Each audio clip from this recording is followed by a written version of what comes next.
And hello. Hi everybody. Welcome back to Conscientious Omnivore. My name is Pal. Hopefully I'm live. I'm constantly having trouble with this OBS studio thing because I don't know if it's like actually started or if I'm still kind of like, I don't know, queuing up or something. But anyway, I think it's gonna start. Hopefully it's already started. I think I see myself in the other window now. Yep, I think so. Cool. Hi, Leon. There we go. Cool. So I apologize. The sound is just still as crappy as it was yesterday, but I want to finish through the news stories. Hi, Jen. Thanks for joining. I want to finish through the stories I didn't get to yesterday because they were actually kind of like the best ones that I was saving for last. So I really want to make sure that that I get them to you guys.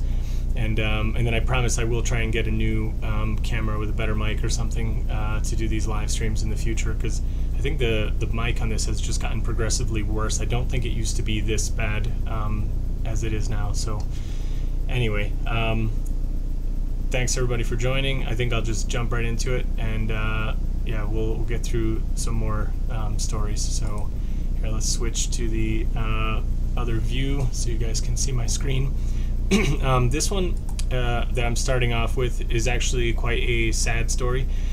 This one was yet another case, excuse me, of basically misconduct and abuse at a pig farm. This one was in the Netherlands, and yeah, it's just really horrific, like terrible footage to see.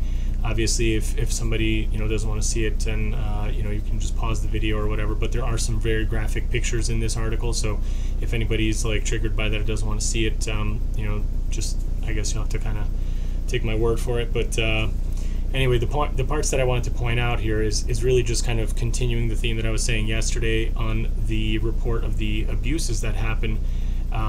There's very little that actually comes of these kind of inspections.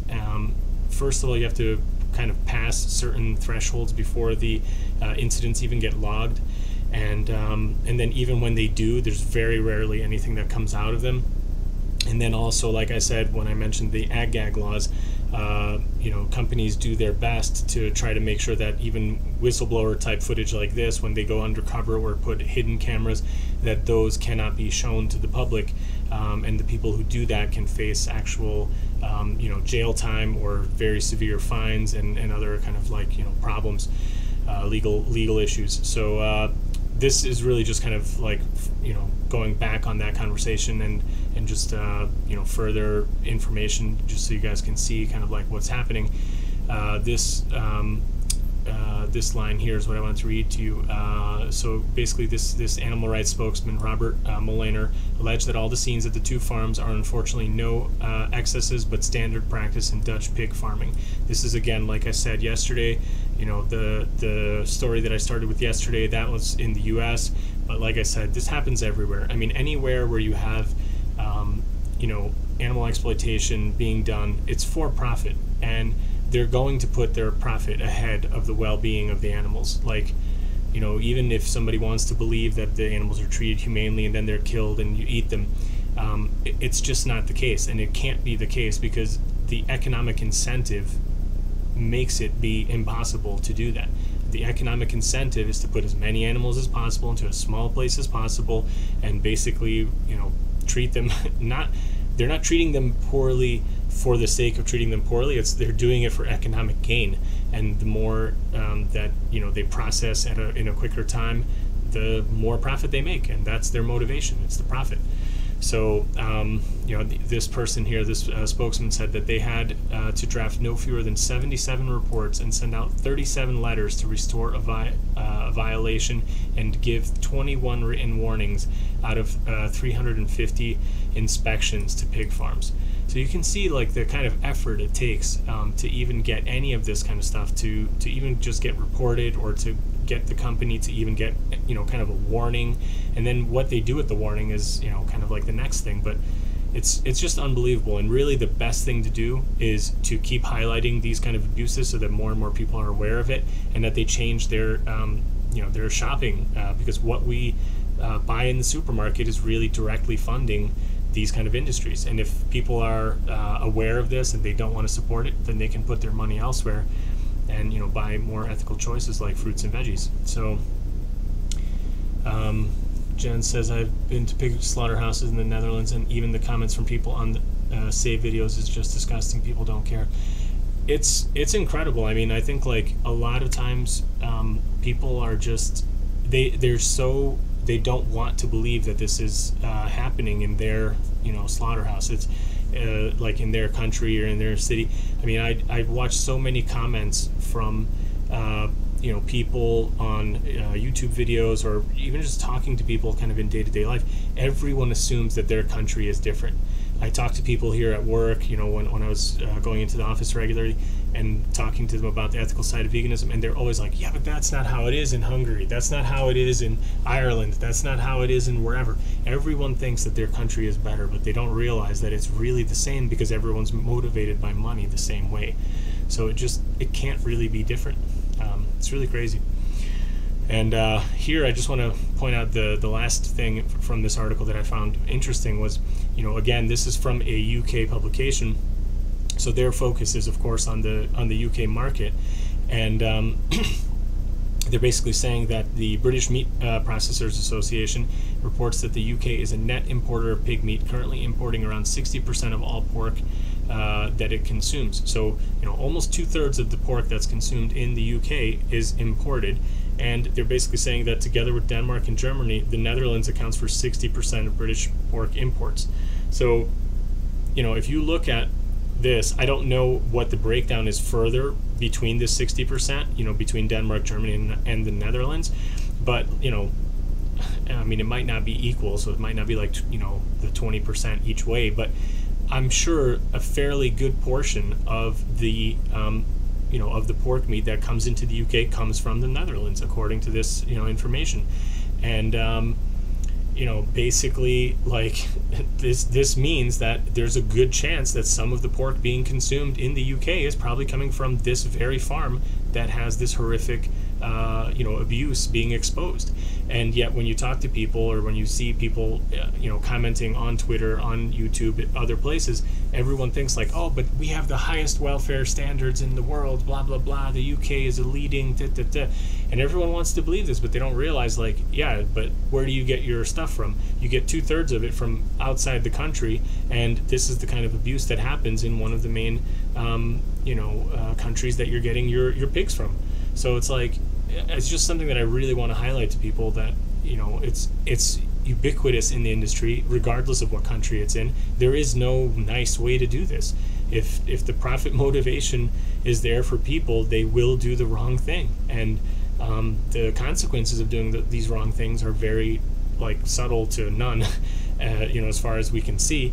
And in fact, they have in place very strong protections for these companies. So the whistleblowers are often in more trouble than the people who are doing the actual violations and these, abuses.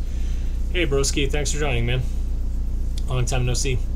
Jen says, Land of Hope and Glory by Surge is brilliant. Absolutely. I think that is something that I hope a lot of the people in the UK who aren't vegan yet will watch, because that really just shows you kind of like all this stuff, the humane myth, the red tractor label approved, whatever, the RSPCA, all this kind of stuff that we've talked about in previous streams, and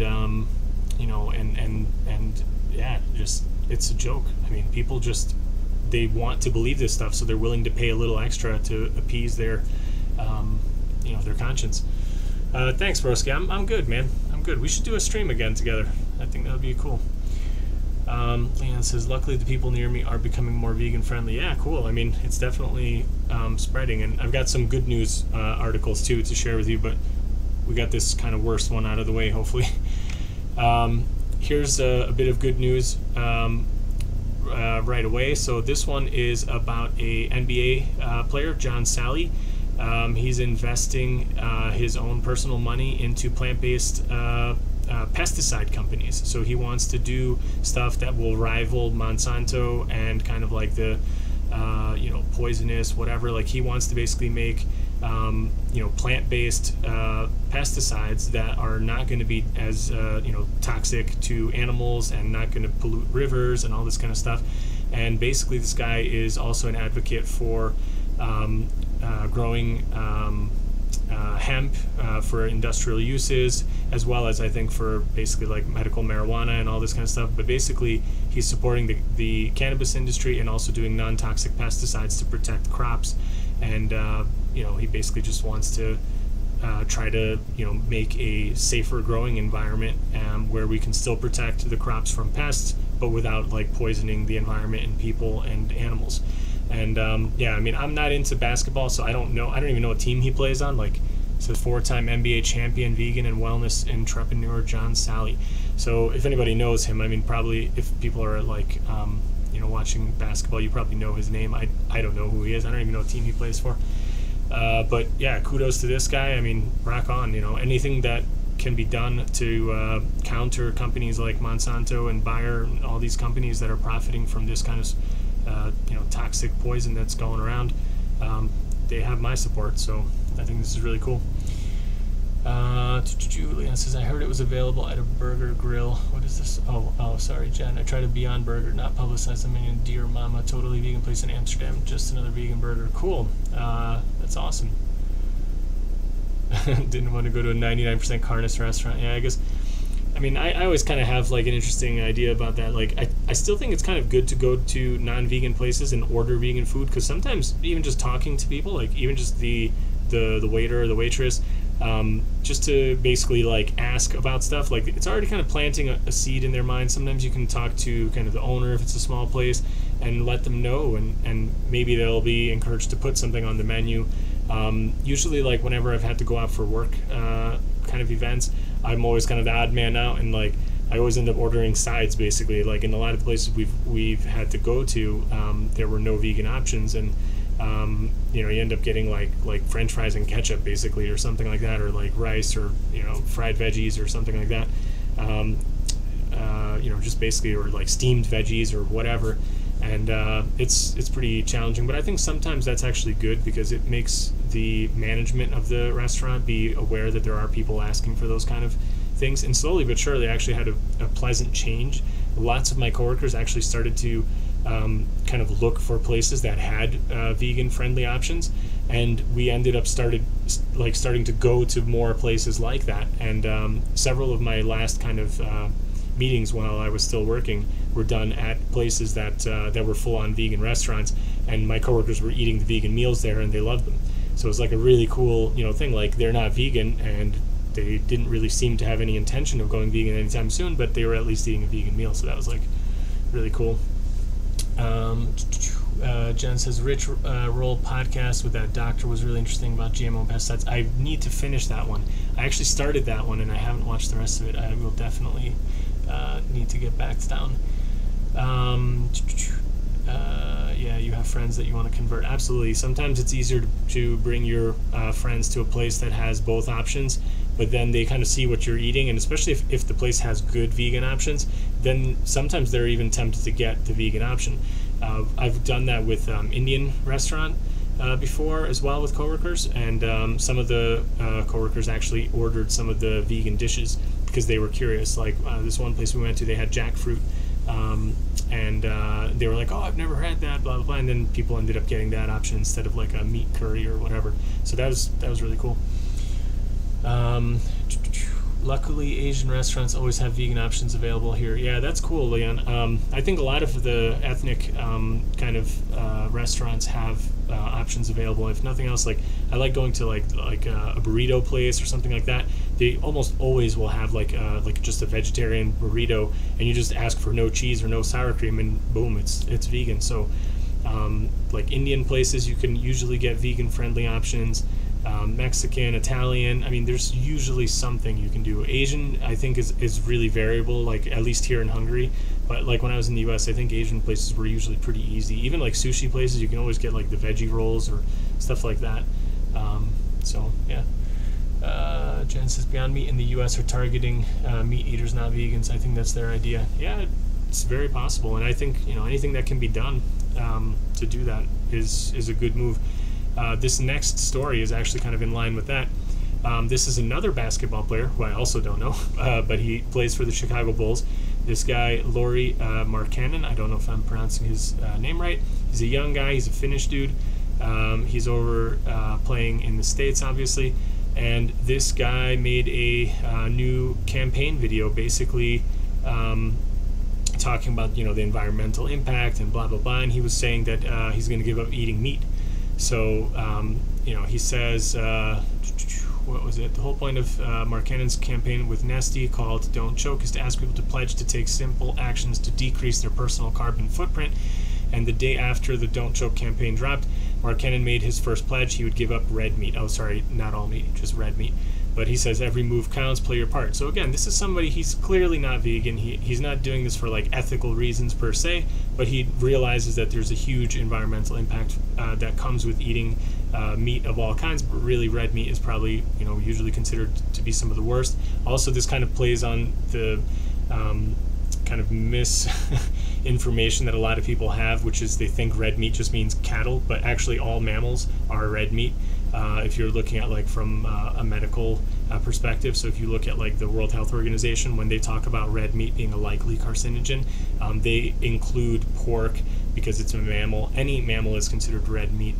They do count fish and poultry separately, so fowl, basically like the birds, chicken, turkey, etc. Those are not considered to be red meat, but a lot of people don't realize that that pigs are considered red meat as well. But anyway, basically, he's just talking about how he realizes that we have to try to stick to the 1.5 degree warming, or we're going to be basically destroying our planet, and he's trying to encourage people to stop eating red meat, at least as a first step.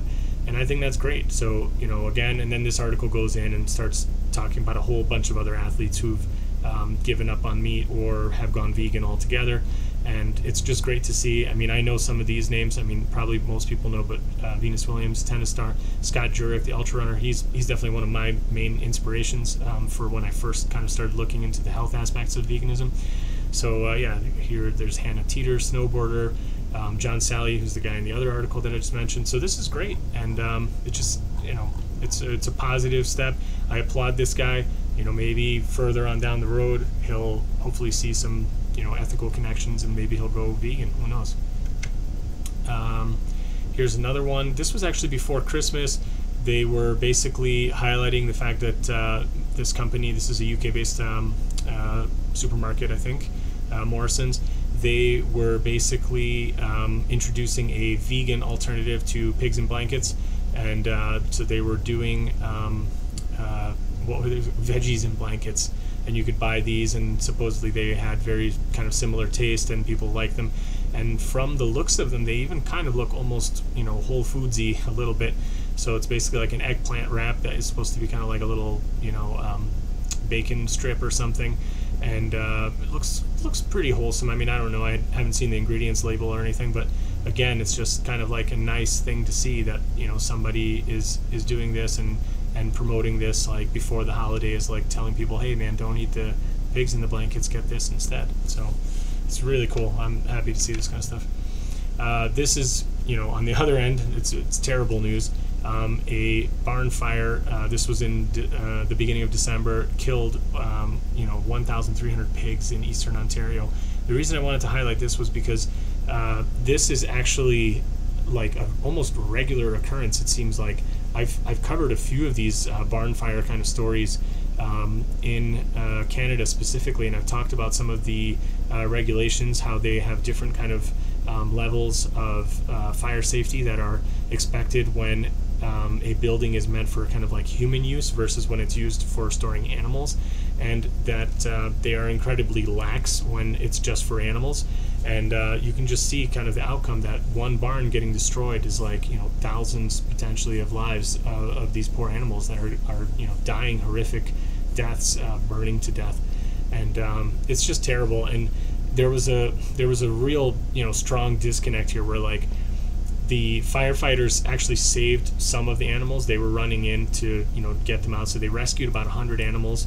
But then once the building became so unstable, they realized that it was just, you know, they weren't going to go in and risk their lives for any more animals. So the rest of them just burned to death. And they talked about how the people were animal lovers, and it's very tragic because you know, they could hear the animals screaming and crying and all this kind of stuff. But then at the end, this is the craziest part. Counter to that, you know, that's what the firemen said on the ground. But then the Ontario Fire Marshal was being called to investigate because of the scale of the fire.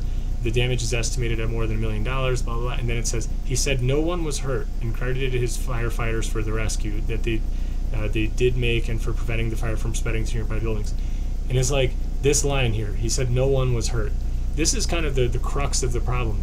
It's like, I'm glad none of the firefighters were hurt, but to say that no one was hurt when you had over 1,000 poor animals, you know, dying in this fire, it's like the choice of words here is just like, it's really, really, you know, poor and very, you know, contrasting to this other line here about the people, you know, hearing the animals screaming and basically sitting there, you know, crying and thinking that it's a tragedy. And so it's just this really strong like juxtaposition of the two kind of, you know, takes on this. Like, you have one thing is like it's a tragedy, and then the other thing is like, yeah, no one was hurt, you know, we lost some money, but it's cool, like they'll just build another farm. It's like, man, just really crazy. And like I said, this is like it seems like a regular kind of occurrence. Like, I don't know how the legislation doesn't get changed. It's really crazy. Genesis happens in Netherlands with sad frequency too. Yeah, exactly. If it was dogs and cats, like think of the outrage. Like, I don't know. It's just crazy. And I don't think anybody would say this too, like no one was hurt. If like you just wouldn't use those words. Like, I think people just have this very strong thing in their minds of they're just pigs. It's really crazy. Next story. This is kind of an update to a story that I talked about before, where the Trump administration green-lighted a new method for exploratory kind of like, I guess like finding oil and stuff, where they're going to be doing these detonations underwater, and it's going to be disrupting, obviously, the aquatic sea life. Whales especially, and things like that swim by, you know, sonar and all this kind of stuff. And there is a lawsuit being launched against the administration, which I'm very happy to hear about. Hopefully it gains momentum. I don't know if there's any updates since this article, but basically it says here the lawsuit, which was filed in federal court in Charleston, South Carolina, claims that the National Marine Fisheries Service violated the Marine Mammals Protection Act, the Endangered Species Act, and the National Environmental Policy Act when 5 permits were authorized to use seismic air guns to seek out areas for offshore drilling. So, I mean, who knows? Hopefully this at least helps to stall the initiative and, maybe stop it from going on. But again, I covered this in a previous stream. This is incredibly damaging. It's very, very heartbreaking to hear this kind of stuff. And just like I talked about in yesterday's stream, these mammals, these are incredibly intelligent, incredibly like social, tightly knit community kind of like animals and creatures just like us. And it must be horrific for them to experience this kind of basically abuse. I mean, imagine if like somebody was going to do exploratory drilling like on your street, and they came and did detonations where you could hear it and it'd be like blowing up your ears basically. Like this is kind of like what people don't think about. Like you would just never allow this in a human context, but because it's only in the ocean, we can't hear them screaming down there. It's like it's allowed. Leon says, oh, this was about the pigs. Yeah, too many times thousands get killed because they get infected too. Yeah, probably from the fire and the burn wounds and stuff like that. Yeah, I mean, I'm sure they don't provide, medical treatment for them because it's probably cheaper for them to put the animals down if they're injured. Just like when the piglets aren't growing fast enough, it's cheaper for them to just get killed than to feed them for longer. It's crazy. This one was kind of like a health related thing that I wanted to talk about. What did Leon say? Sound travels extremely far in water, and many people forget about that too. Yeah, absolutely. It helps the sound move farther because of the way the waves go through the water. This is related to diabetes amputations, and they basically are saying that a reversal has happened now. I guess for several years, the number of people suffering from amputations due to diabetes complications was going down, and now, according to a new study, it suggests a reversal after years of progress. And the part that was really scary here is they're basically saying, yeah, from 2000 to 2009, the rate of so-called non-traumatic lower extremity amputations fell by 43%. So that's a huge drop, so that's good. Went from 5.4 cases to 3.1 for every 1,000 adults with diabetes. And then it says, but then amputations rebounded by 50% between 2009 and 2015 to 4.6 cases for every 1,000. And they further go on to say that it's especially worrying that the increases were most pronounced in younger adults, ages 18 to 44, and in the middle-aged adults, which is the 45 to 64, so just under retirement age. And, you know, this is the kind of crazy thing, like, I can't even imagine being 18 and having diabetes so severe that you actually lose like limbs, you know, losing parts of your foot or your whole foot.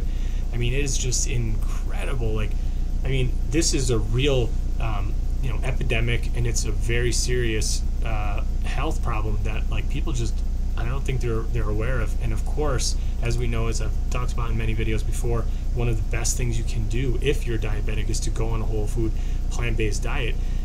It's been shown time and time again in trials, in you know, interventions, that diabetes, type 2 diabetes, can be controlled and oftentimes reversed with that diet. And I just wish more people knew this. I mean, can you imagine being 18 and like losing a foot to diabetes? I mean, that is like just so horrific. Like, it's absolutely unbearable.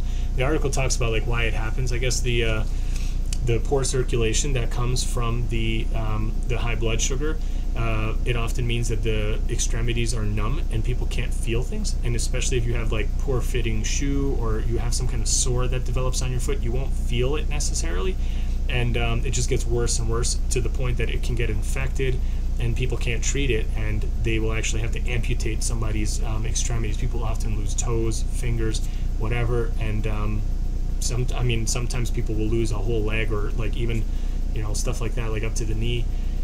It's just crazy, and they're just talking about how many of these happen. I mean, just think of those numbers that I said. You know, it went to 4.6 cases for every 1,000 people. I mean, that is terrible. This is just like, there's millions and millions of people with diabetes, so you can just, you know, do the math there. It's, I mean, it's a huge number of people. So Leon says, I'm sure the low carb movement will try to take credit for that to demonize carbs again. Yep, that's also very sad. Like, they do try and paint it in a, you know, they kind of forget the idea that, like, by not eating carbs, yes, you're in a way treating the symptom of you're not causing your blood sugar to spike, but what are you replacing the carbs with? Oftentimes fat and more, you know, animal-based protein, which are all kind of you know, going to just make the underlying problem even worse. And if those people then do, you know, kind of like go back to eating a more kind of like carbohydrate or sugar kind of like diet, they will have like horrific you know, blood sugar and spikes and all this kind of stuff. And we've seen people like Dr. Sean Baker, like, the guy's diabetic already.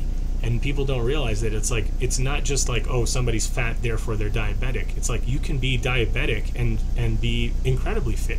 One of the people I knew in the US, he was an avid cyclist, super fit guy. He could outride me like no problem.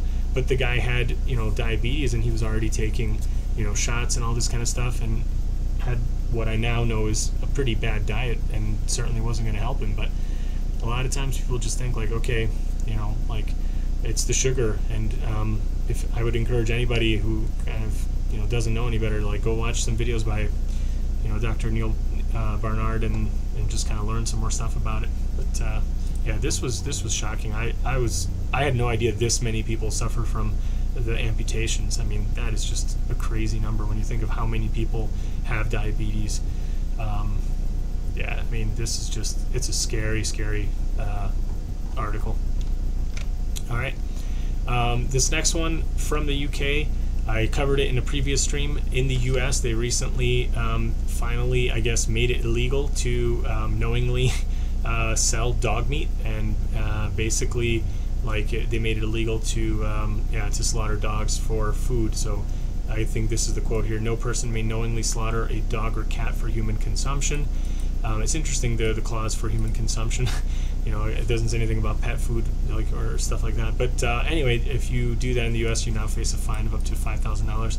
And these proponents in the UK are now basically saying that the UK should follow suit and do the same thing, and basically saying talk the talk and walk the walk, because you have a lot of international kind of press on the various kind of areas of the world, like various Asian countries where dogs are consumed regularly, and if it's not even illegal in the UK, then what kind of right do you have to be kind of attacking somebody in China for the Yulin Festival, or Korea, or wherever else dogs and cats are eaten? So again, here in this article, I think there's just kind of this interesting disconnect. People are saying, as a dog lover, I truly welcome the U.S. legislation to ban the human consumption of dog meat. The UK needs to join America in demonstrating our unequivocal moral opposition to such cruel practices wherever they are taking place in the world, and protect our beloved companions. Again, the only difference between this and the killing of pigs and chickens and other animals is just that one of them you keep in your house and you pet every once in a while, and the other one is just outside in a barn. There's no real difference. And yeah, it's just kind of crazy. So hopefully this passes. This one I wanted to do before Christmas, but again, just didn't get around to it.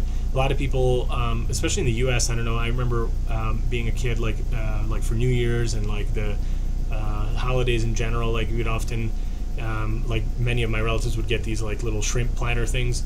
And this article was just a great thing that talks about the horrific downsides of basically shrimp, and kind of the dangers of it that a lot of people aren't aware of. And they're basically talking a lot about how even from a human standpoint, it's exploitive of other humans, because most of the shrimp that is exported comes from areas that have very poor worker protections, and in fact they prey on vulnerable people and basically keep them in slave labor type conditions.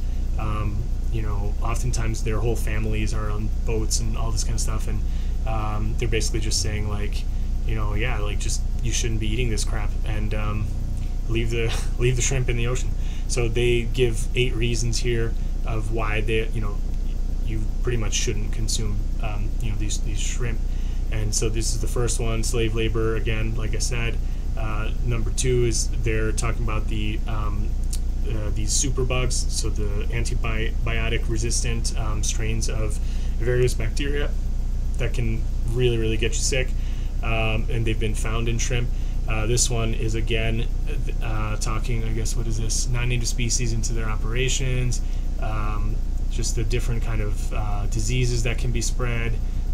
Which one was this? Yeah, mislabeling. You have no idea where the stuff is actually coming from. It could easily be coming from a country that has very poor protection. And also sometimes what people get isn't even the actual product. So fish are often mislabeled, all this kind of stuff. Next one, mangroves are often raised for shrimp ponds. So this is again cutting into the carbon sequestration. So that's bad. It's bad for the environment. Yeah, here it is. Positive news: damage to mangrove ecosystems from the construction of shrimp ponds has actually slowed in the past couple of decades. Instead of an expansion, some countries such as Thailand have intensified shrimp aquaculture, resulting in less destruction. But again, there's other problems, and there's water pollution and all this other kind of stuff. So another one here, what was this? Pathogens again, and then it's going and polluting other marine waters. There's actually been really good exposés on some of the Nordic countries that do farmed salmon in open seawater, and how that is impacting the actual native species that are just out and about in the water nearby to those places.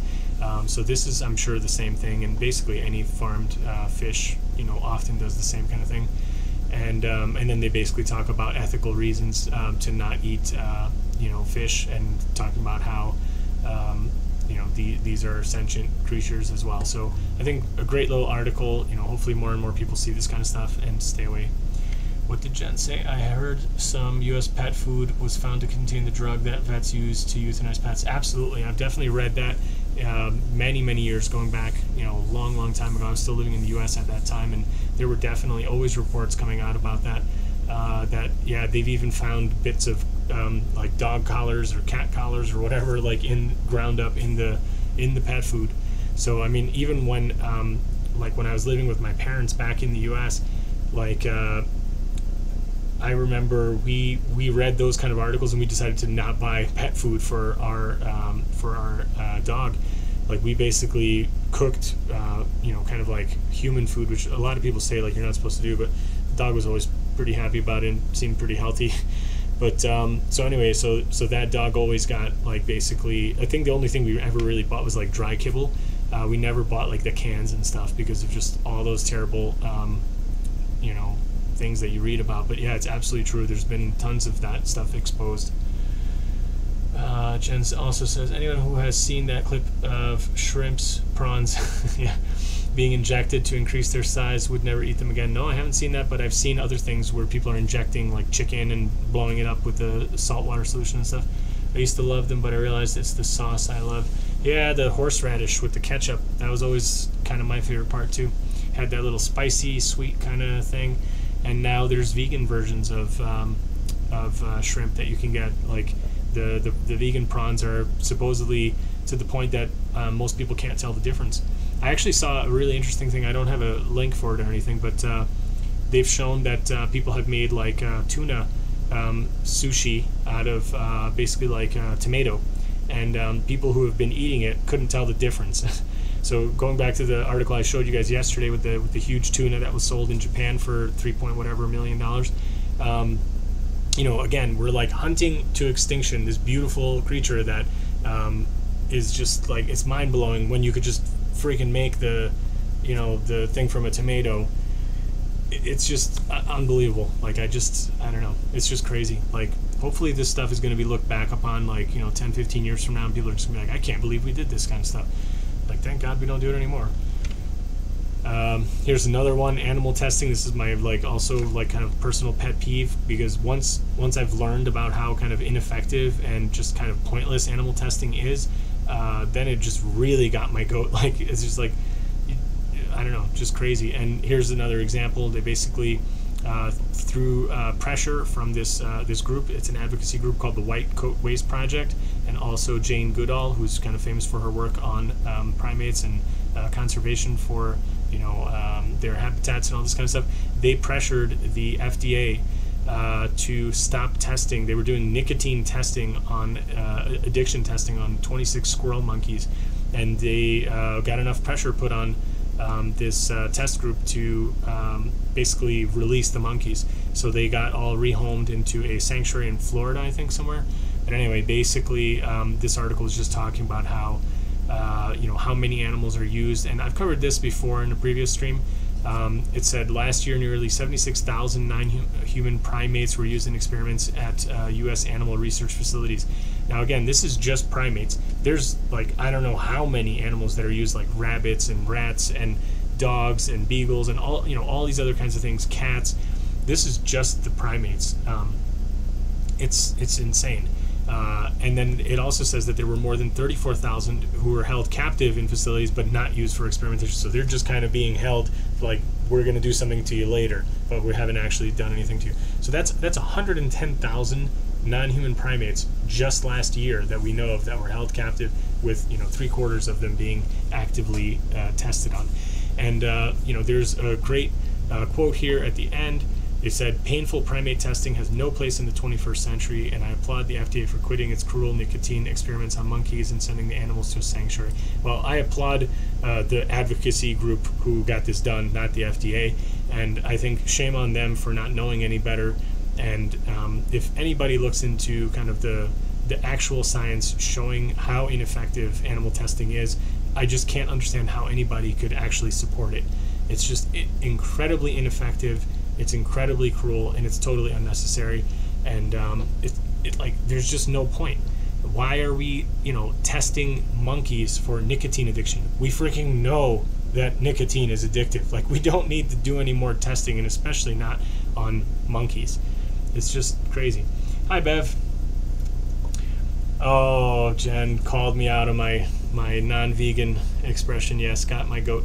I try to actually not use kind of like animal expressions like that anymore. Ever since I think like the last round that PETA got in kind of hot water for, like telling people to change their wording and don't use stuff like kill two birds with one stone or all this kind of stuff. Actually, I stopped using that expression many years before I was actually vegan, because I had a coworker who always used to say feed two birds with one seed, and I loved that. Even as a non-vegan, I was just like, wow, that's like the nicest thing. I was like, I tried to always say that version after that, but yeah, so cool. Welcome, Beth. So yeah, that was a bit of good news. This one was an interesting article that I saw again before the holidays. This lady rescued a bird who was found with a broken wing. She found her, I guess, like by the side of the road or whatever, and she took her home and started caring for it. And she got into kind of like a weird legal battle, because apparently this place, wherever it is in Canada or something, the ravens are protected wildlife in the sense that people can't own them, and I guess probably just because they're endangered or whatever. And a conservation officer was kind of like sent to her home and basically told her that she has to relinquish the bird, but they were going to euthanize it because it had a broken wing, and that they, you know, deemed that it wasn't fit to be rehabilitated and like sent out to the wild. So they were basically trying to force her to go and kill the, you know, to relinquish the bird so that they could euthanize it and kill it. Obviously, like, that's probably still better than anything in the animal agriculture industry, because they would have actually euthanized it, put it to sleep. But still, like, you know, she was saying, like, look, the bird seems pretty happy, like, living in my house. Like, can't we just, you know, leave it be and I'll take care of it? And they were like, no, you got to give it up. And if you don't, by a certain date, you'll have to pay this, like, you know, ridiculous fine. I think they were going to fine her like $2,000 or something like that. And she was asking for help. And I actually looked into this. I was going to show this to you guys before the holidays, but I just didn't get around to it. And I was wondering, like, oh, what happened? Because she had until December 15th to actually, you know, turn over the bird. And I found that she had a GoFundMe page where she was actually originally asking for, like, the money to actually pay the fine, and then money to help rehabilitate the bird. But then luckily in the comments, like, I read through, it actually turns out that it's not a raven, it's just a crow, and just a crow means that it's not a protected wild animal, and that she could own it, so she wasn't going to be fined. And it was actually quite nice. People who donated to her said, like, yeah, just keep the money and, like, try to get its wing fixed. They said that they'll do some surgery on the bird, I guess, but it probably will never fly again, so she's just going to, like, keep it as a pet, and it has free reign of her home. And you know, I guess she got it as like a pretty young bird, so like it probably wouldn't really, you know, re-wild at this point too well, so she's just going to keep it. So I think somewhat of a happy story. And, you know, thankfully it turned out that the idiot conservation officer who went to their home assessed the bird incorrectly, and that it's not a raven, then it's actually a crow. So, you know, it worked out. But again, you know, I just don't understand. It's like, you know, you can't protect this, you know, animal because it's dangerous, it's wildlife and whatever, and, you know, you could be doing something that could be harming it, and it's like, so just give it to us and we'll kill it. It's like, I just don't understand. Like, sometimes, yeah, the bureaucracy and just like the crazy, you know, I don't know, like the way that like government minds work, it's just unbelievable.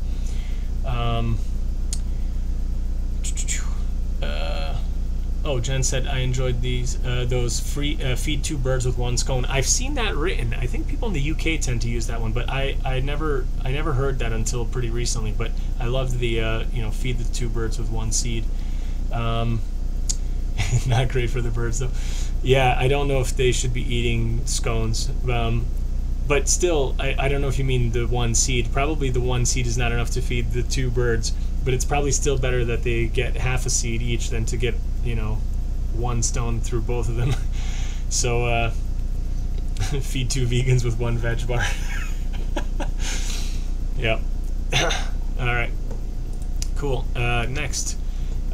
This one was kind of a weird, interesting story. It was like a YouTube video that got posted. There was a lady, I think, who was swimming, and she realized that there were like some orcas swimming nearby to her.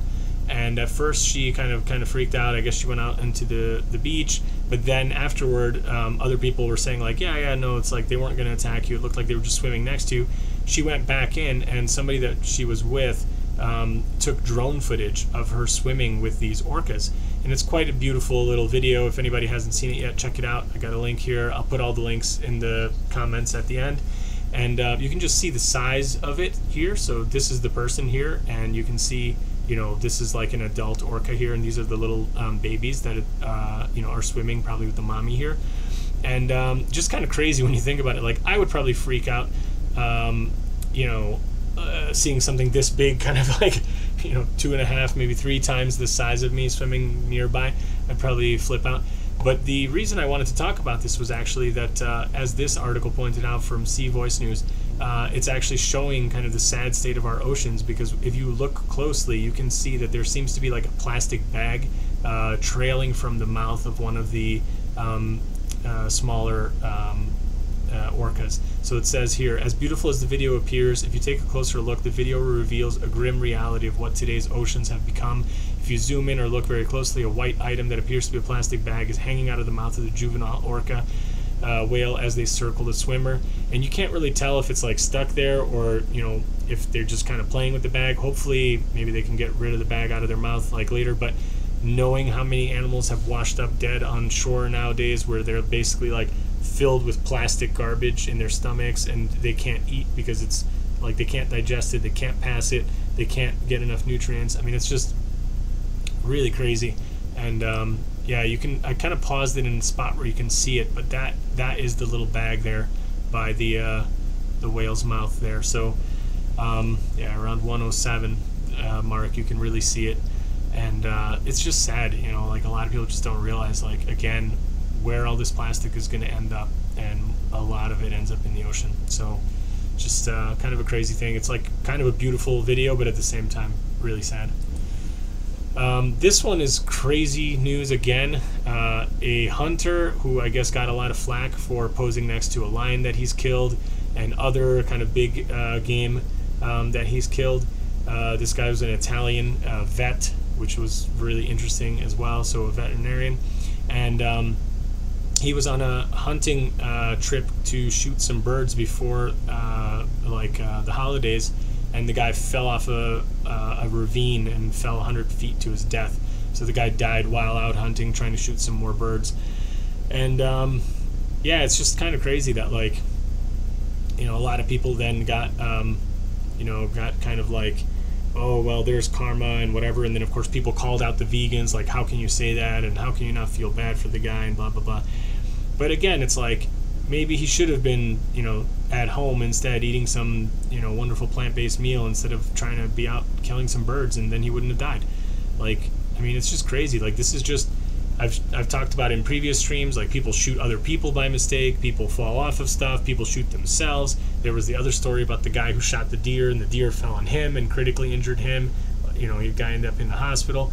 I mean, it's just like, yeah, people just shouldn't be doing this stuff, and they wouldn't be suffering these kind of, you know, stupid consequences. So yeah. Have you tried the Vigo crunchy spread? Nope, I haven't. Don't know even what that is. Is it like a cheese type spread, or is it like a peanut butter type spread? Don't know. Yeah, not the Sun. Yeah, well, I mean, I don't generally read this. I think this was shared to me on Twitter, but just kind of a crazy story. This kind of goes along a little bit with some of the stuff I was saying yesterday about how, you know, with Veganuary kind of in full swing, and a lot of people adopting more a you know, a vegan diet, there is backlash. And yesterday I talked about Piers Morgan and how kind of he makes all these stupid comments. Well, this one was from the show The Apprentice, and apparently one of the contestants in the UK version was a vegan who was trying to, I guess, push for a, I think it was like a vegan, what was it, cheese company or something, about premium dairy-free nut milk, sorry. And this lady was cut from the show or whatever, and then this guy, who I think he's like the host or something, I don't even know, I don't watch this stuff, he made a you know, stupid joke and basically said like, oh, there's going to be a lot of angry vegans out there because the person got cut. If only they had the strength to type a complaint. And then, of course, everybody slammed the guy and said, like, you're an idiot. But clearly, you know, this person is either really, really ignorant or just, you know, hasn't really taken the time to look at some of the incredible athletes out there that are vegan, and just is kind of perpetuating the typical stereotype of, like, we just eat grass and are wilting away and can't, you know, barely do anything. So, I don't know, just kind of ridiculous. Generally says Nutella type, but way better. Okay, cool. I did a video on a new one that we found here in Hungary. I think it was like Vega Life or Vega Life, and that one is like off the hook. It was like really, really good too. So yeah, okay, bagel bar in a jar. Cool. I'll have to look for that, but I don't know. Like, a lot of stuff doesn't really come over here. I'm actually just thrilled when I can see anything like vegan. It's just, but it's improving. There's like more and more stuff, so it's pretty cool. This one actually got a couple of articles that I want to talk about here. It's all related to the same thing. And it says we're known for a lot of things, but not for being able to protest en masse. Yeah, there's too much infighting. Maybe I'll do a separate stream on this again, but just the amount of ex-vegans that are coming out, that's really hurting the movement. And I think just a lot of kind of, I don't know, like people just coming up with crazy stuff to argue about. You know, I've covered some of this, like about the organic being non-vegan and all this kind of stuff, nonsense. These kind of things just really serve to, I don't know, distract people and just get people to fight each other on really stupid, inconsequential things that don't matter, and not allow people to focus on things that do. It's like people don't realize, like, you know, you gotta fix the 95% of the problems before you start working on the 5%. It's like, or the 1.5% or whatever. It's just, I don't know, people are crazy. The comment was made by a comedian on the after show. Oh, okay, Beth. Yeah, thanks. I didn't even really read the whole thing, honestly. It's just kind of like, I don't really watch these kind of shows, so it's like, when I see these kind of comments, it's usually from like Twitter or something. I kind of like scan through these. I don't really, I don't know, I don't follow the show, so I don't know the characters, the cast of characters, and all the silly things they say. It's probably just for the views as well. They know that they can just get some extra people riled up, and then, you know, people talking about it and stuff. Let's see. Meant we were able to drum up large crowds. It was a double negative. Oh, okay, sorry. See, I thought you meant the other way around.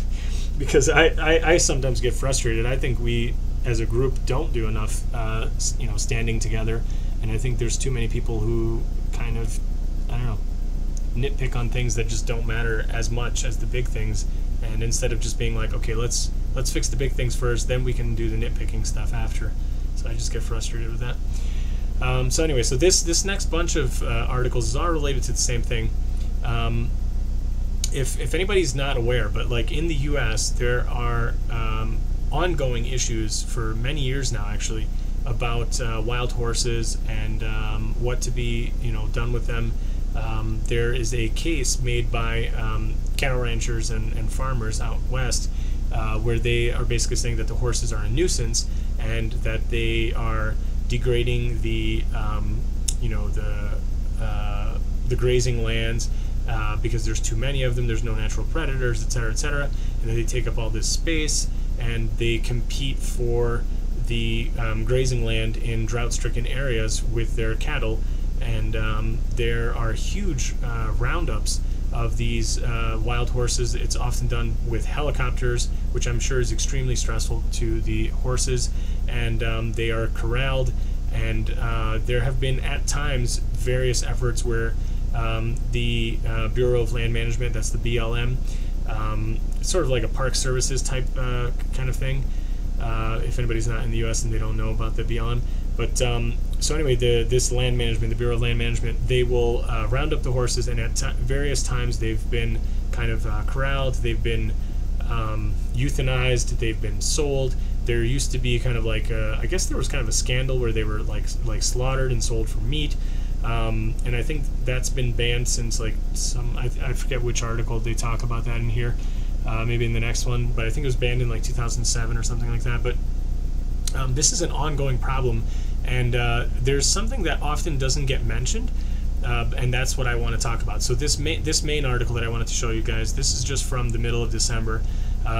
It was basically saying that the BLM agency, the Bureau of Land Management, they rounded up 532 Mustangs, and these horses apparently belonged to the Fort McDermott, Powhatan, and Shoshone tribes.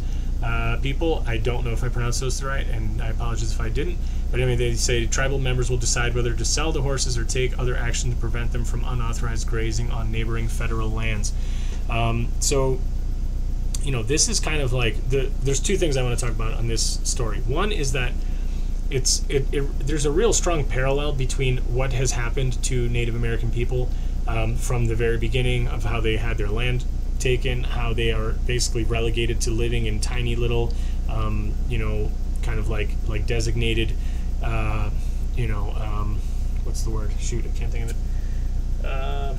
Like reservations, and also the way that these horses are treated, and the way that animals are treated in general. There is this like us and them distinction. There is this like they're not like us, they're not people, that was used against the Native Americans at the time. They weren't viewed as humans, they were viewed as savages, and a lot of times that's the way I think people will think of animals nowadays.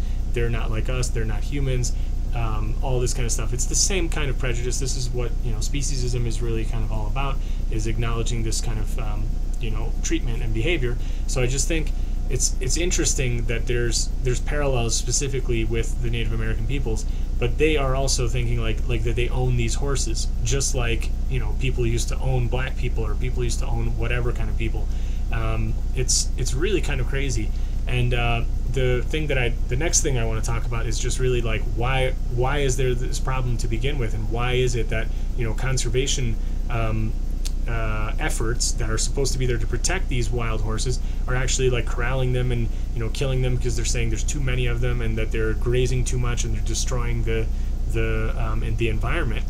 And here's an interesting one, an article that really kind of highlights the issue.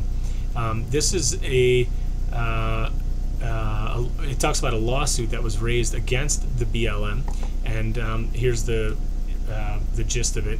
The Bureau of Land Management cannot remove wild horses in a protected herd management area in Nevada because of a lack of forage and habitat, if at the same time it is going to allow thousands of cattle and sheep to continue grazing at the site. And that's according to a federal lawsuit filed today in the U.S. District Court for District of Columbia by two wild horse advocate groups and the Western Watersheds Project, which opposes livestock and sheep grazing on federal lands.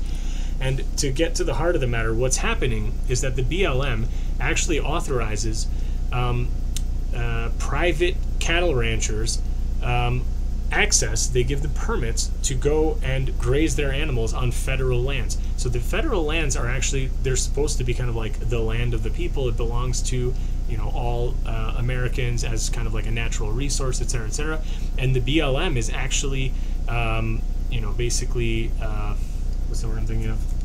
They're one of their main things is that they're supposed to be looking after the land and the horses that are there as well, like the wild animals.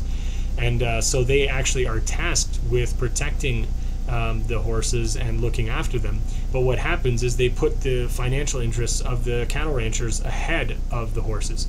And this is not something new. This has been going on for years and years and years. And you can see here that they talk about the number of wild horses that have been rounded up before and the number that are there altogether. And I want to actually highlight a couple things here. Where was it? There are about 82,000 wild horses and burros roaming roughly 27 million acres of federal herd management areas, mostly in the West. That's more than 3 times the appropriate management level, or what regulators believe is the maximum number of animals the rangeland can sustain.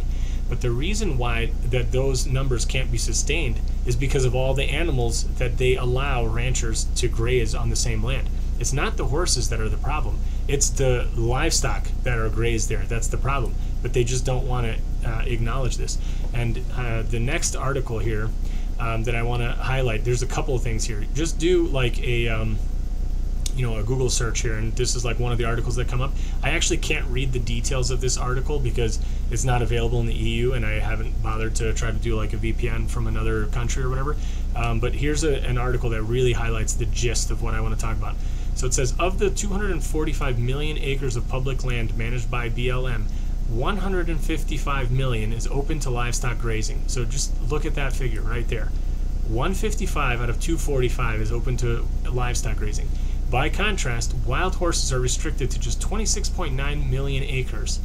Okay, so it's like a tiny fraction, and this is the worst part, which they must share with livestock. Another amendment would restrict blah blah. And this next article that I want to show you guys talks a lot more in a lot more detail about kind of the subsidies that go to these cattle ranchers. And also kind of shows you how little of this land is actually left for the wild horses, and even that is actually being trying to be taken away from them. Where was this?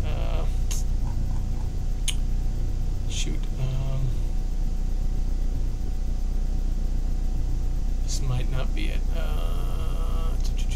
Was it the next article? Oh, this was it. Sorry, the next article. This one is Western cattlemen square off against 60,000 Mustangs. So where was it?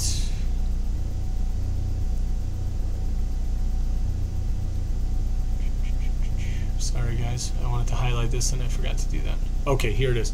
So again, this is that stat I just showed you. 155 million acres are left for the grazing of the cattle, but wild horses are technically allowed to graze on only 17% of it. So this is the 17% of the 155 is that 27-ish roughly, the 26.9 million, and then they have to share it with the cattle. And it says within that 17%, moreover, only 23% of the forage is designed for wild horses. So it's like I'm terrible at math, but 17% times 23%, how much is that? Let's just very quickly do that. I'm ashamed to not be able to do this in my head anymore. That is less than 4%. It's 0.391% of the land that they manage is left for the horses. It's just absolutely insane that people are somehow pointing to the horses as being the problem. And it's like, let's kill the horses. And this article talks about how all these ranchers are like, they're saying, these horses are nothing more than feral animals, and if the government isn't going to do anything about them, then we should remove the 1971 Act, that's the act that protects them, from the books. Wild horses are native and should be protected, but the intent of the 71 Act has been misconstrued. The BLM has consistently managed in favor of livestock. That's from a animal rights group trying to protect the horses. But basically, the cattle ranchers get huge subsidies. They're allowed to graze their animals on this federal land for almost virtually free. So they basically make the point here that the going rate, like a market value rate, like if you just had land and you were giving it out to cattle ranching, it would be $9 to $23 per animal unit month. This is like a measurement that it goes for like how much space you would need to feed one particular animal, either a horse or a cow and its calf. In these 11 western states that have these lands, and instead of paying this $9 to $23 per AUMs as animal unit month, the government allows these farmers to only pay $1.69. So it's like they get a subsidy of like whatever that comes out to. I think they listed it here in the beginning somewhere, like a 90-something% subsidy. This may have been the other article. Yeah, a 94% grazing cost is covered by basically tax dollars. It's a tax subsidy in a way, because instead of the government getting the full amount, they're actually letting the ranchers get it for like a super deep discount. And these ranchers are not proportionally like spread out throughout the country, and they're basically saying that like these guys are generally speaking limited to some of the largest corporations. I think they list them out. Where was it?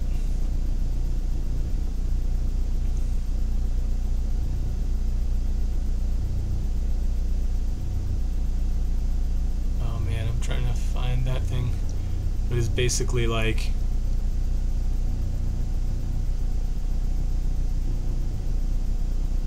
shoot. Okay, here it is. The program tends to benefit corporate ranchers with names such as Koch, Walmart, and Hilton. So it's like you have these huge corporations, and these guys are the ones getting the subsidies. I know on this channel I try to stay, apolitical, and this is not against a particular, governmental, group or whatever. It's just really highlighting what happens. You have these incredibly powerful lobbying interests, and they can take federal money and basically give it back to themselves, their interests. And these large corporations basically rule and control the government and give themselves huge handouts to the tune of like hundreds of millions of dollars. They're basically talking in this article, this one is how welfare ranchers take taxpayers for a ride. They're talking about how they tried to pass, this is an older article, I think this was in March. They tried to paint the culling of 46,000 wild Mustangs as a way to save $10 million for the federal government, because they're basically saying like, in order to keep those horses alive, it's going to cost like, I don't know, however much money, and if you just kill them instead, you'll save $10 million. But what this article is really pointing out is that by like even having this like huge payout to the cattle ranchers, you're actually giving them a payout that's worth between $500 million and $1 billion per year. So it's like, let's save $10 million on one hand by killing 46,000 horses versus like paying out $500 million to $1 billion to cattle ranchers that don't need it. Unbelievable. It's just, this kind of stuff is just so beyond shocking, and like I just think most people don't know this. They're not aware of it. And there was one other thing that I wanted to show you guys, and I can't remember where that one was, but they basically said that they estimated the number of horses. Where was it? At the beginning of the century, I think it was. Here it is. Yeah. So they say in 1971, Congress passed the Wild Free Roaming Horses and Burros Act, placing the BLM in charge of protecting and managing wild horse herds on BML land. At the time, there were 17,000 free-ranging Mustangs to oversee, down from folklorist J. Frank Dobie's estimated 2 million at the start of the 20th century. So think about that. Like, they got killed down from a number of 2 million down to 17,000, and now there's like 80,000, and people are complaining. The farmers are complaining about the 80,000.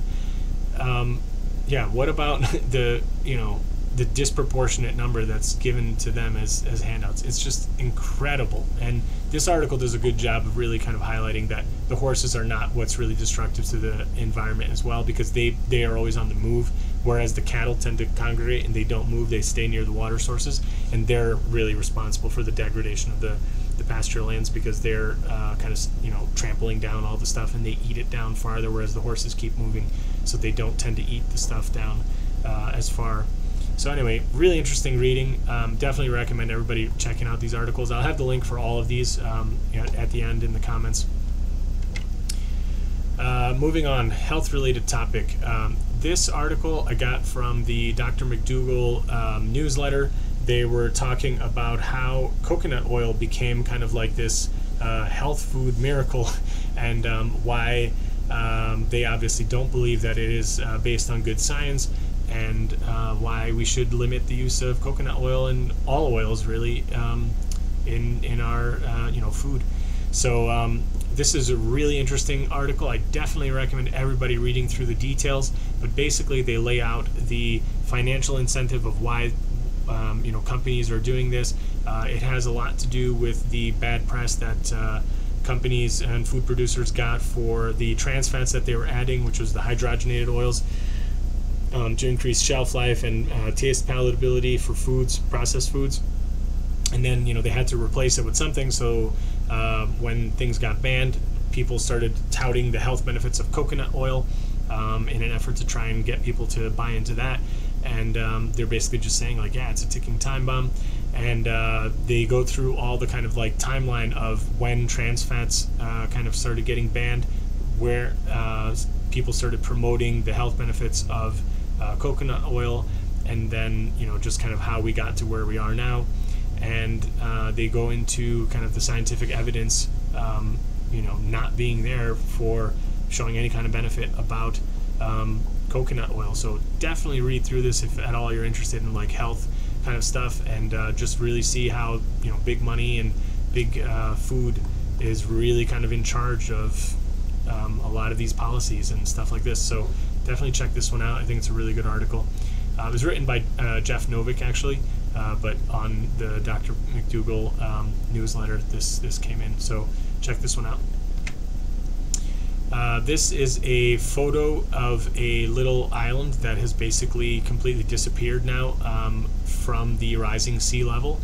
So this is a little island that was off the coast of Hawaii, and you can see here from May 2018, this was kind of the little island, and it wasn't huge. It was only 11 acres and what is it, half a mile long. But basically they said, I guess it was an important nursing ground for monk seals, and also nesting ground for threatened green sea turtles. And it was also a base for the U.S. Coast Guard station since 1952. And basically after Hurricane Walaka, it was pretty much wiped off the map. It's like completely submerged. You can see almost all of it is gone. There's just a little tiny bit left. And they're basically just, you know, highlighting the thing that if we don't keep to this 2 degree Celsius limit that the Paris Climate Accords, you know, try and get people to stick to, you know, we're going to just see more and more of this. And it's not just going to be little islands in the middle of the ocean. It's going to be you know, coastal areas where, you know, millions of people are going to be affected, and impacting lots of animals and people. So yeah, just something to see.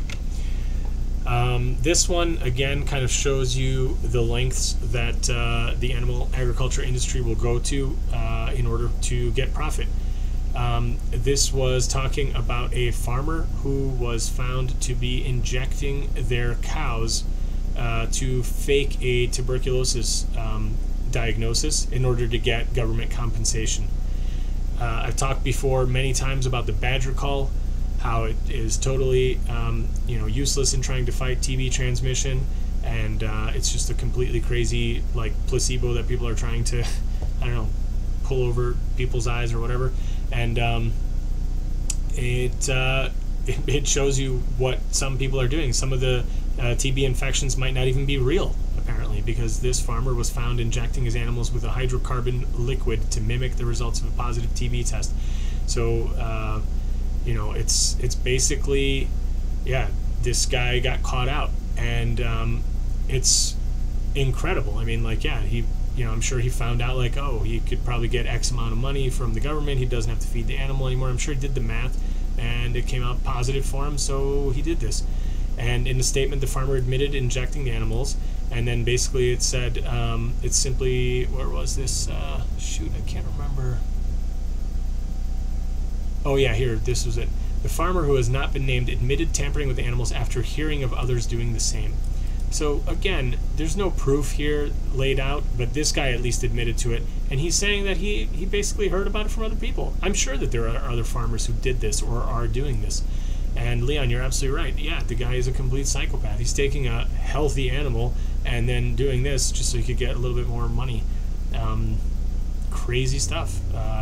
So, you know, don't tell me about, you know, all these farmers that are always taking to Twitter and everything else to preach about how they love their animals and how they're doing things to, yeah, like, I don't know, I'm out there in the snow and waking up in the morning and blah, blah, blah, and we treat our animals like family. Yeah, family that you can sell.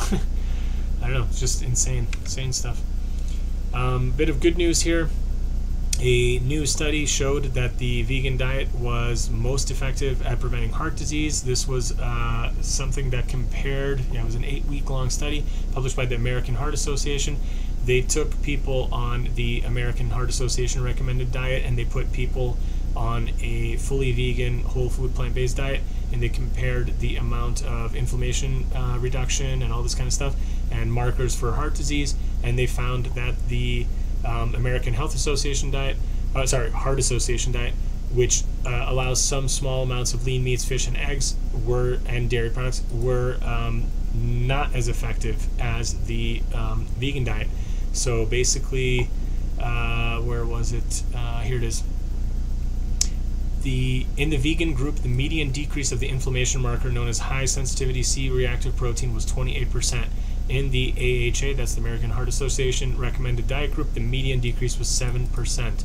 A vegan diet significantly reduced systemic inflammation and improved lipid profiles in patients, and AHA recommended diet did not, the study team noted at the AHA's scientific sessions in November. And again, Dr. Greger has said this before in other videos. Why is it that the science shows that the plant-based diet is the best? Why is it that these associations don't tell people to eat that instead of eating the small amounts of, animal products? And a lot of it is to do with them making assumptions about what people will actually stick to. And they basically are making a decision, toying with people's health, basically being like, well, I'm sure people won't give up everything, so let's try to get them to eat small amounts instead. And they don't tell them that, look, the best thing you can do is this: eat the plants. Like you can see this little dish of whole foods here. That's what you want to be doing. So again, just a little bit of good news. More and more of these things are coming out, seems like day by day, and hopefully wakes people up to the reality. I've talked about the antibiotics before, being used in the animal agriculture industry to grow animals faster, to also keep them alive in the horrid, squalid conditions that they are forced to endure. And this was just another case of super resistant bacteria that was found infecting various, I guess in this case, pig products, pork products.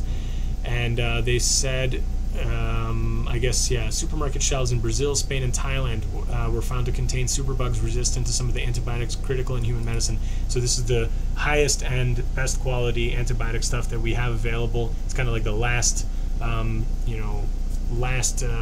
the, I can't think of the phrase. Anyway, it's basically like the last thing you can try, the last hope, stuff that you try, and it's still resistant to that. And it's already found to have infected the stuff on supermarket shelves in those countries, and people are worried that it's going to go to the UK as well. And as I said before, the UK imports about almost two-thirds, so 60% of its pork products, 700,000 tons a year. And the investigators believe it is likely that antibiotic-resistant superbugs will have infected some of the meat sold in the UK. Really scary stuff. And this is, again, kind of something that people don't realize. Everyone wants to say, it's my personal choice to eat meat. From an ethical standpoint, that is not correct. You are inflicting a decision on another sentient being that doesn't want to die for your personal choice. So that's already not correct. But even from a non-ethical, in the sense of like the animal's perspective, it is not a personal choice, because what happens here is people choosing to consume these kind of food products, they're not only just killing these animals, but they are potentially running the risk of getting these infections and then potentially spreading them to other people, because that has happened in the past and that can easily happen again. And they're basically making the antibiotics be ineffective for people all over the world. So you could go into the hospital for a whatever kind of surgery, you break your leg, you go into the hospital and you can end up getting the same strain of antibiotic resistant bacteria that is being caused by the animal agriculture industry using these things in mass. It's it's something like 80% of antibiotics is used in the animal agriculture industry. And you think like, oh, I'm doing my part, I don't take antibiotics when I get sick, or I don't buy the antibiotic soap anymore, or whatever. And what you don't realize is 85%, or whatever the exact figure is, I don't remember, is used in the animal agriculture industry. So these people, with their personal choice to eat meat, they are contributing to a situation that may ultimately lead to you, even as a vegan, going in for a routine, kind of like surgery for something, I don't know, whatever, and you could get infected. So it's certainly not a personal choice, and I think these kind of stories really need to be highlighted. This article, I think, does a good thing, but they also kind of try to be like, well, look, it's it's from China and blah blah blah, and these other low welfare countries. And again, what did I say at the beginning of the stream? This happens everywhere. This is not unique to China or wherever. Oh, this is funny, Mr. Piers Morgan. Anyway, so yeah, really kind of crazy article. We are nearing the end. I got a few more to go. Thanks for everybody sticking with me. This one is just another reason why people may want to consider not eating animals. This article talks about how somebody was really upset as an animal farmer when they found little bits of plastic in the feed that they were buying for their animals. And they took pictures of it here, and you can see little bits of plastic all throughout the feed that they were getting for their animals. And it turns out that, due to food that is going to waste, it's often recycled for animal feed. They will sometimes miss bits of the packaging, and it gets ground up and made into these sterilized pellets or whatever that get fed to the animals. And it's not that they're intentionally including plastic in the feed, but there is a legal limit for how much may be included, kind of like unintentionally. And as long as the providers of this animal feed stay below that limit, it's actually completely legal. And there's pretty much it's whatever this limit is. 0.15% of the total can be plastic. And you are basically feeding plastic or bits of plastic to these animals. And who knows what kind of health effects that will have downstream. Of course, for the animals as well, but for the people consuming the animals. And here it is. Tiny microplastics can be released from larger pieces during feeding processes, and the smaller fractions are, we think, even more risky for the animal's health. We've known for decades that after ingestion, fine plastic particles cross the mammalian gut barrier and enter the bloodstream. It's already been tested in pigs, dogs, rats, and also in chickens. From the bloodstream, they can be transported to tissues and organs. We know this from studies with rats. So, it's like crazy stuff, and this guy's all upset, and, it's like, what do you expect? Again, the profit motivation. This is, and this is the better case because this is somebody who was upset about it. This farmer was just like, what the heck? I don't want to be feeding plastic to my animals. Bit of good news here. Corn, which is one of the it says world's largest vegan and veg meat factory. They're saying that they are saving 1,600 cows a week when they open their newest facility in the UK. So here it is. It says they've opened the world's largest vegan and vegetarian meat factory in the UK. It is projected to produce 1.3 million packs of corn per week, and reportedly the equivalent of meat found from 1,600 cows.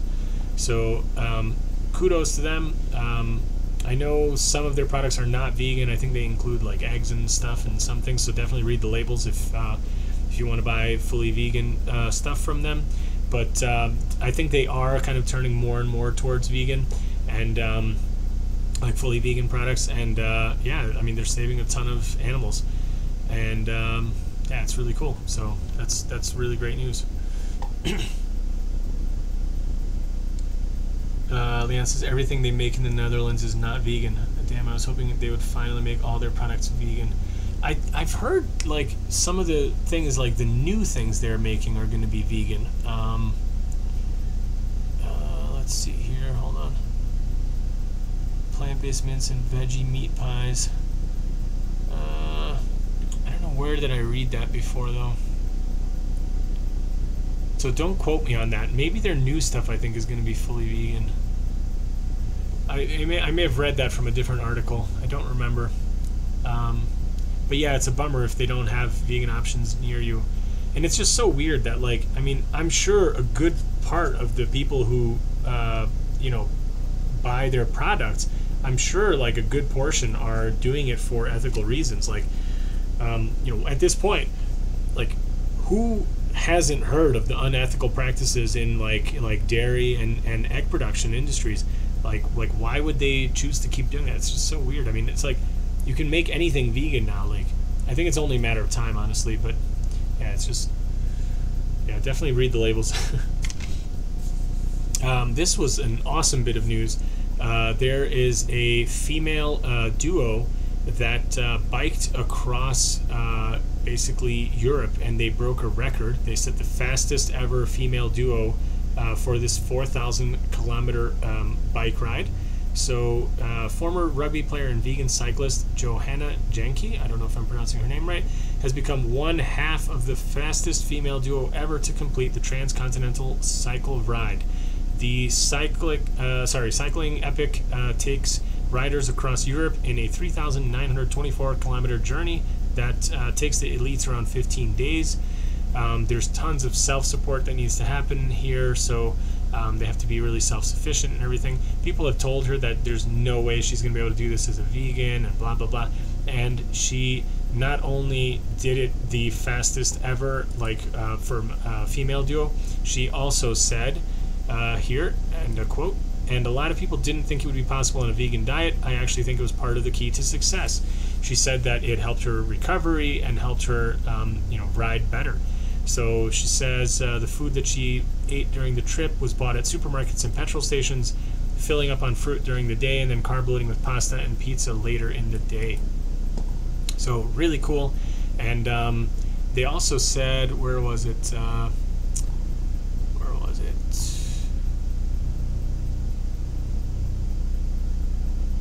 Oh yeah, here it is.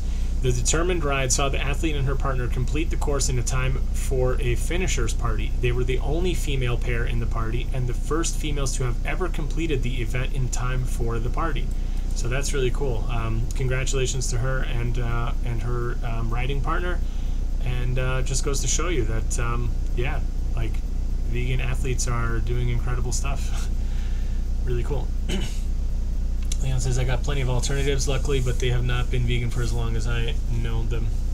Yeah, I think that is the case. That's what I knew, but I think they do have vegan products. It's just a shame that they don't make all of their stuff vegan, and if they don't bring any of the vegan products to you, that's really crap.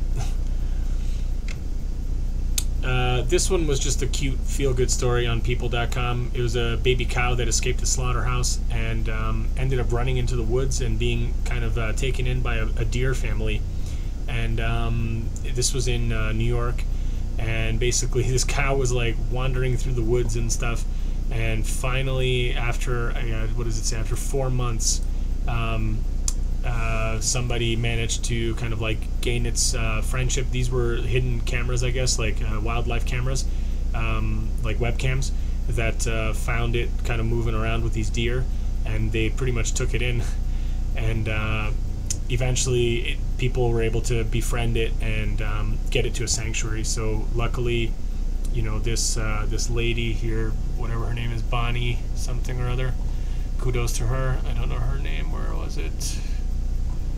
Oh, was that the name of the calf? Oh, sorry. Yep, sorry, that's the name of the calf. I don't know the name of the lady who helped save her. Oh, Bartels. But what kind of Bartels? Anyway, so some lady, her name is Bartels. Oh, Becky Bartels. She helped, catch and then rehome Bonnie to a wildlife sanctuary. So that is a farm sanctuary, sorry. So that is awesome. Good news. And just again goes to show you kind of like how animals will often help each other out, even from different species. And yeah, they're just like really awesome. Good little story there. A lot of world record runners are vegan. It's weird people would think cycling is not basically the same type of sports. Absolutely, Leon. I think we're just going to see more and more people seeing these kinds of things and then just realizing like, wow, I can gain performance increase, like faster recovery time, whatever. It's just kind of a no-brainer. Like, I think more and more people are going to get on the vegan train. All right, just another bit of good news. Minneapolis here, getting a new vegan restaurant with a huge menu. They are moving into a place where I guess like previous restaurants have never had good luck. So it says they're occupying a space that has seen 5 different businesses shutter in the previous 5 years. So basically nobody's made it past the year mark. Hopefully these guys do awesome. The vegan shop is going to feature meats and cheeses sourced from the local herbivorous butcher. They are going to make a whole bunch of plant-based recipes, and they're going to have like a huge menu. What was it? 30 item vegan and vegetarian menu. Yeah, good luck to them. And again, you know, it's nice to see these kind of options in places like the Midwest, where I think probably 10 years ago there would have been very few, if any, like vegan options. So awesome to see. A little bit of just something I wanted to say, like Ellen DeGeneres apparently confirms that she's not vegan anymore. If anybody doesn't know, she was vegan for quite a few years, I guess, and was pretty vocal about it too. She talked about, you know, not wanting to exploit animals and whatever. And this was on Plant-Based News here, where she basically confirmed that she is no longer vegan. She says, I was vegan for 8 years and I really believe that it's great for you. I was healthier than I'd ever been. I love being vegan, but in the last year or two, for no real reason, I started eating a piece of fish once in a while, or I'll eat eggs from chickens I know if they are in someone's backyard or are happy. And it's like, I just don't even understand this. It's like, you're feeling great, you've never been healthier, but for no real reason, you just start eating fish. It's like, what the heck is wrong with people? I don't understand it. And I don't know, like, I'm sure many of you have probably seen, but like Bobby, from Bobby's formerly Raw perspective and now just Bobby's perspective, he started eating eggs, and I can't even, I don't know, I can barely put my thoughts into words there, but same kind of thing, man. You know, like, what is wrong with people? I just don't understand. Like, you're doing great, and then just for no reason you're just going to start eating animals again. I don't understand. Like, I don't think it's as simple to say like, oh, somebody didn't know the ethical connection or whatever, because I've seen interviews with her where she talks about veganism before, and I think she definitely made the connection. And I don't know, man, you know, she watched Earthlings and then she basically went vegan after that and all this kind of stuff. It's just, yeah. Leon says Bobby never had any ethics on it. I don't know. I haven't watched enough of his videos, honestly, to know that. I'll take your word for it. But yeah, I mean, I just kind of started getting into his channel like pretty recently, and just, you know, kind of watching some of his videos, and I actually kind of saw it coming a little bit. A few videos back, he had done one where he was talking about kind of the you know, somebody who's living a Western style vegan diet where they're getting all this imported food or whatever is going to be less ethical than somebody who's like subsistence hunting and whatever. And I was like, what? Like, that's a bit of a stretch. And, you know, there were a lot of like pro meat eating kind of like comments below, and I even offered to do a live stream with him to talk about kind of some of his views in that video, but I got no response. And then, you know, he started doing some other videos about kind of, he made some comments saying things like, oh, you know, I've been on a vegan diet till now, and that's not to say that it'll be what I'll always do, and whatever. He was kind of like hinting at stuff. It's almost like people are just like doing like a script now. It's like you kind of like, you have a vegan base, then it's like, oh, you know, you want to attract these like other people or go more mainstream or something. I don't know, man. I don't know. I'm not even saying that that's what Bobby's doing, but it felt really weird, like seeing those kind of videos, and then all of a sudden I saw him do the one with the egg eating, and I just don't understand it. This just really felt like the same thing. It's like she's admitting she has like no reason to do it, but she's just doing it, and I don't know. It's just really weird. A bit of good news. This article was pretty interesting. They were talking about like legal acknowledgement of animals as non-human persons. A lot of it is related to primates or elephants kept in zoos and all this kind of stuff. But this article is very interesting read. I definitely recommend this to anybody who's interested in kind of the legal side of things. They're talking about various cases throughout the years where animals have won certain types of protections, and, you know, kind of questioning like where's the future and what will happen. And they also talk about kind of the limits of kind of like how do you recognize a non-human person, but they point out that, look, this happens all the time. Like, corporations are non-human persons and they have legal protections and all this kind of stuff, and it makes no sense to really think about these you know, highly intelligent, very sentient, obviously sentient creatures, and view them as property and, you know, all this kind of stuff. And they talk about some of the developments in California, some of the developments in other countries, in the EU, all this kind of stuff, talking about sentience laws, welfare conditions, etc.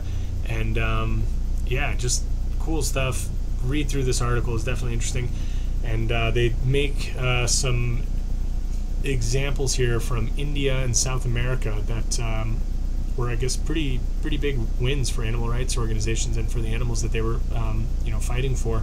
So it says in 2005, animal rights organizations in Brazil applied for habeas corpus protection for Suica, a chimpanzee in a zoo. She was found dead in her cage before the court could rule. But there were other things where they won. Let's see, where was this? In New York in 2015. In 2014, there was a court, criminal appeal court of Argentina, said Sandra, an orangutan in the Buenos Aires Zoo, was a non-human person. And so just some other cases. And I think, slowly but surely people are making changes. And I think, it's not about giving animals the right to vote, as often, silly carnists will try to point out, but it is really just ultimately realizing and recognizing the rights of animals to simply exist and be their own person and not be subjected to basically cruel and unusual conditions like confinement in zoos and all this kind of stuff. So hopefully this leads to other bigger and better things. This I really wanted to highlight as kind of like a huge win for people. There is a website, this is called freefromharm.org. They have this little section here about humane farming, and I'll just read briefly a couple of these little things, but they basically are talking about examples of people who were animal farmers and they have now gone vegan and actually are either doing sanctuaries or some type of activism trying to get people to realize that all exploitation of animals is wrong, and that animal farming cannot be humane, and the only I'll read the quote here. Humane farming is cultivating a plant-based diet. Inhumane farming is breeding any sentient being for production and consumption. And there are some very inspiring stories here. Many individuals that I had never heard of, and they're doing really cool work. You can see that some of them are dairy farmers, cow farmers, pig and sheep farmers. Some of these people, like I've known about, Howard Lyman, the wonderful plant-based doctors are here. Colin Campbell's here. There's just a bunch of people. Definitely check this out if anybody wants to see. There's videos and stories, interviews with everybody. Here's Clapper, Dr. Clapper. So it's just check this out. And they say they're going to keep adding people regularly, and you can sign up to get notification and stuff. So definitely, I think it's just I want to leave people on a positive note. This is a really cool thing. Check it out. And this is a shout out that I want to give. I recently got a message and started following Anthony Crane on Twitter. And here's his little bio here. When I was little, I wanted to save the world, vegan, Eden Earth. Now I am a budding writer looking to collaborate. He's looking for people who are willing to collaborate in writing and also for doing artwork to encourage people to do kind of plant-based eating, obviously, but also plant-based buildings and architecture, basically. It's a really interesting thing. He talks a lot about including trees and plants into kind of buildingscapes.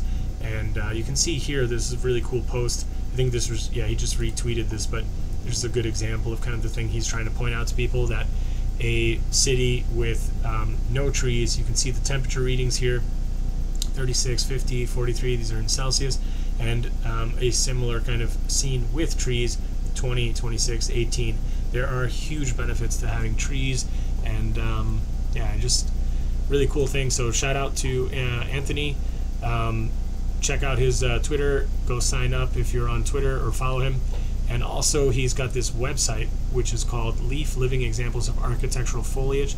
This picture is just the coolest thing I have seen in so long. I can't believe it. It's like a bridge that's made out of living vines and trees and whatever. It's just so cool. So this is apparently in India. And then he's got a lot of like kind of like fantasy drawings and stuff that have been submitted and done by people to show kind of like what might be possible, like building, you know, plant kind of like, you know, homes or what have you. And there's some more examples of real life, you know, kind of like little shelters or whatever, this little house with plants and all this kind of stuff. It's pretty cool. Hi, Nikki. Yeah, I love this too. I mean, I just think, like, you know, you see a lot of buildings now going up with, you know, green roofs or natural kind of like, you know, vegetation and stuff to keep the roof cool. There's really, really great benefits to that, from insulation, from energy consumption, from you know, carbon sequestration, oxygen release into the city, all this kind of stuff. It filters a lot of the pollution. I mean, it's just like great stuff. So definitely, you know, check this out and subscribe or whatever. So follow Anthony and let him know I sent you. Food growing everywhere too. Yeah, absolutely. Like, I love the rooftop gardens people are doing. I absolutely encourage people, like, even if you don't have you know, a backyard, if you live in an apartment, just grow some herbs, put some stuff in your you know, terrace if you have one, or just your kitchen window or something on the windowsill.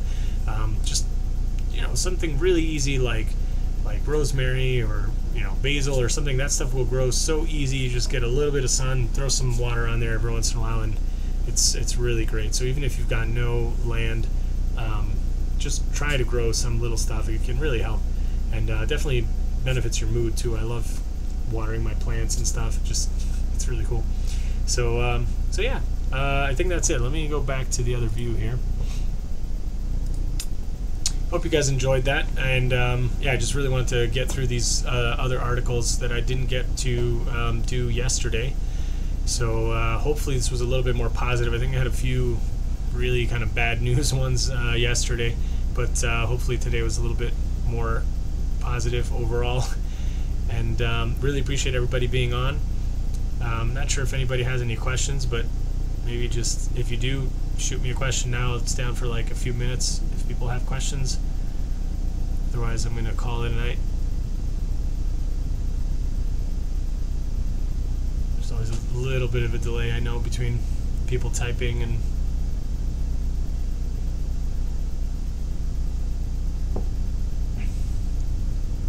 Alright, cool. I think I'll call it a night there then. So thanks everybody for being on. Really appreciate the chance to chat with you guys again. Maybe I'll do a Q&A live stream separate sometime soon, because I haven't done one of those in a while. And oh, thank you very much, Nikki, for subscribing. Awesome. Thank you. If I get to 1,000, maybe I'll start making some money off this. But yeah, it's a little ways away. But I am actually very happy. My subscribers have really jumped up. I've recently crossed 600, so I'm like super thrilled about that. I'm thrilled. Like, it's really awesome, and definitely will be looking to do a lot more gardening videos and stuff coming up in the spring. My wife and I are like super busy looking at properties right now, and we are absolutely trying to make it that we get a place with a decent sized yard, and hopefully, you know, get some more fruit trees and you know, start growing some more food. So we'll see. Thanks, Bev. Really happy to see you on. And thanks, Leon. Thanks, everybody. Thanks, Jen. See you guys in the next one. I'll try to do one soon so that I don't have quite this many articles to go through. It was kind of a mouthful. All right, cool, guys. Thanks. Bye.